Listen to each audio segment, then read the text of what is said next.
ہونا چاہیے، اور وہ اللہ کی رضا کے اصول کے ذریعے اللہ کے دین کا قیام اور اس بات کا اعلان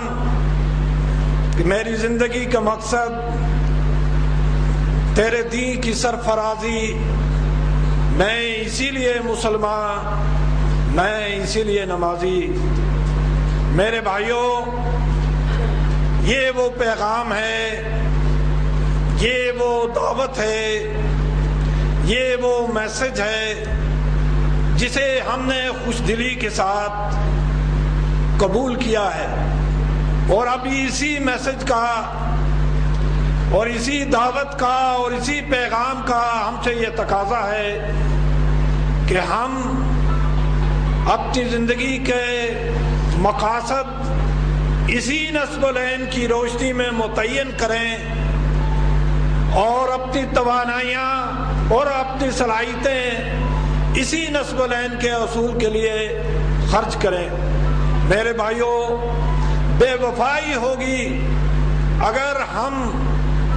اللہ کی رضا اور اس کے ذریعے اقامت دین،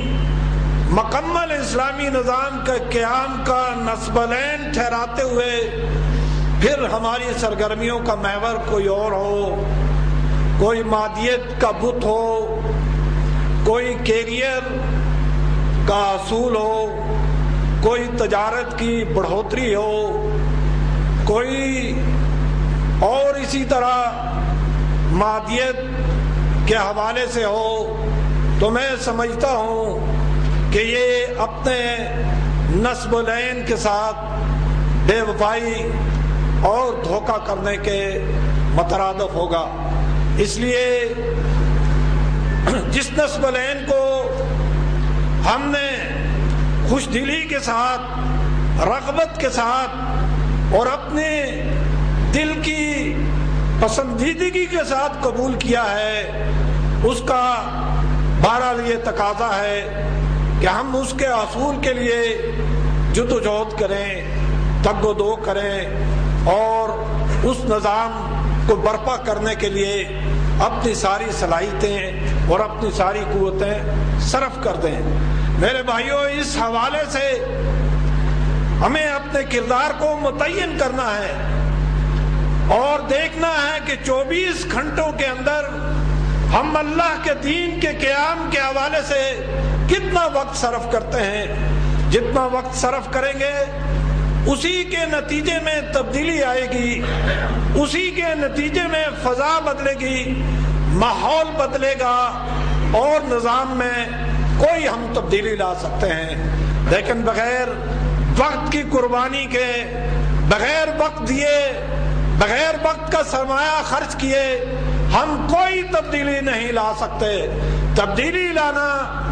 اور انقلاب لانا، انقلاب تو بڑی بات ہے،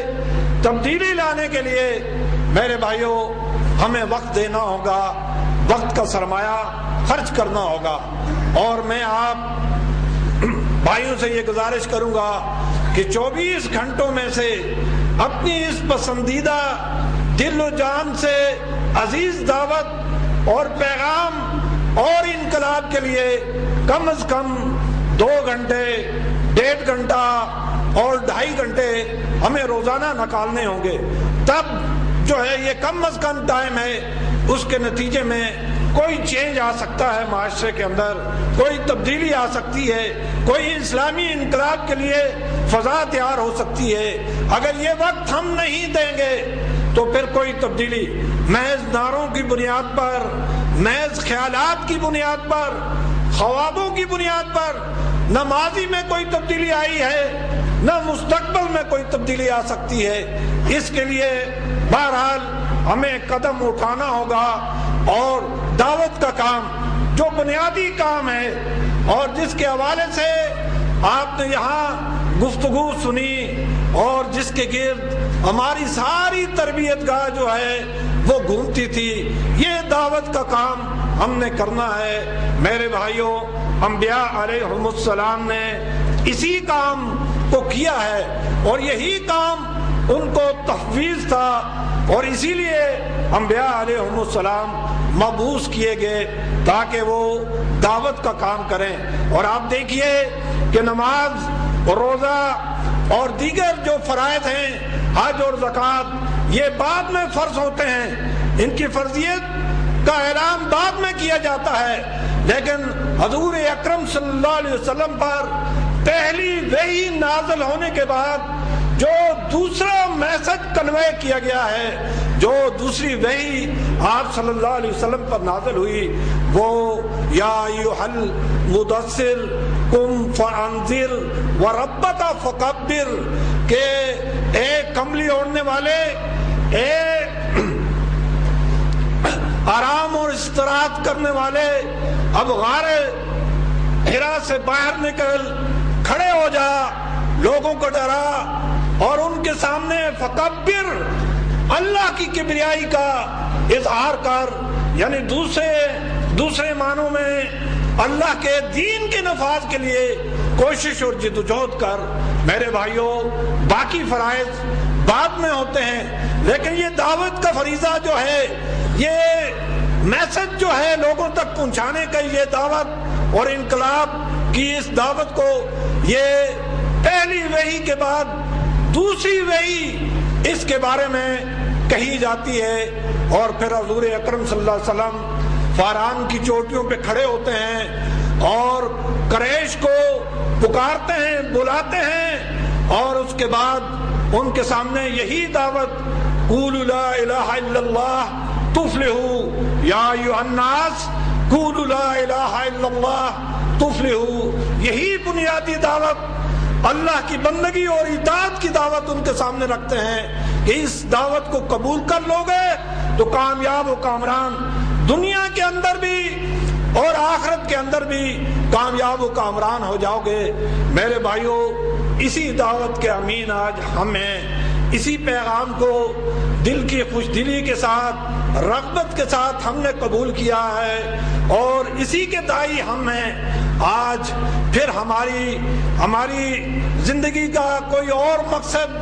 کیسے ٹھہر سکتا ہے، پھر ہمارا نصب العین کوئی دوسرا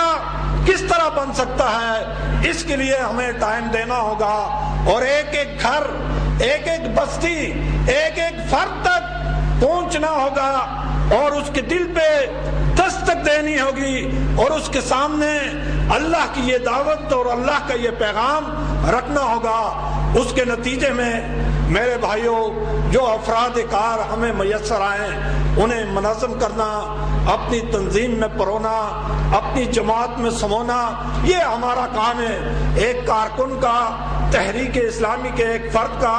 بنیادی یہ کام ہے۔ اس کے لیے ہمیں کوئی اور مصروفیت، کوئی اور معاملہ جو ہے وہ آڑے نہیں آنا چاہیے، درپیش نہیں ہونا چاہیے۔ اس کے لیے ہمیں بہرحال وقت نکالنا ہے، جو بھی اللہ تعالیٰ نے صلاحیتیں دی ہیں اسے اس راہ میں کھپانا ہے، اور کشمیر کے ہر باسی اور ہر فرد تک اس پیغام کو پہنچانا ہے۔ اگر یہ داعیہ اور یہ ذمہ داری ہم قبول کر کے یہاں سے جاتے ہیں تو میرے بھائیوں، پھر میں سمجھتا ہوں اس تربیت گاہ کا مقصد پورا ہو گیا،